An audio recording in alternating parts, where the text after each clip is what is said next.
আসসালামু আলাইকুম। লেবু বিভিন্ন গুণ ও স্বাস্থ্যসম্মত উপকারিতা সম্পর্কে আমরা সবাই জানি। লেবু আমাদের প্রতিদিনের খাদ্য তালিকায় থাকে। তবে লেবুর পাতার যে উপকারিতা রয়েছে এটা আমরা অনেকে জানি না।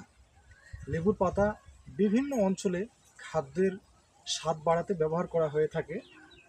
লেবুর পাতায় রয়েছে ক্যালসিয়ামের একটি বড় একটি উৎস, যা শরীরে অ্যান্টিঅক্সিডেন্ট বাড়াতে সাহায্য করে, যেমন দাঁত মাড়ি মজবুত করে।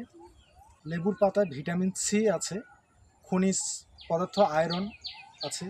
লেবুর পাতার চা যদি আমরা রেগুলার খেতে পারি তাহলে কোষ্ঠকাঠিন্য রোগ থেকে আমরা মুক্তি পাব।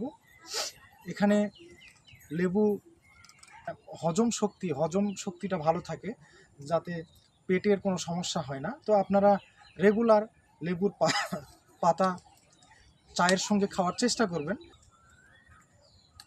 যাদের মাথা ব্যথার সমস্যা আছে, মাইগ্রেনের সমস্যা আছে, তারা রেগুলার চা করে খেতে পারেন। এটা মাইগ্রেনের সমস্যার জন্য অত্যন্ত উপকারী একটি ভালো একটি জিনিস। এই লেবুর পাতার অনেক গুণাগুণ রয়েছে, তো আপনারা খাবেন।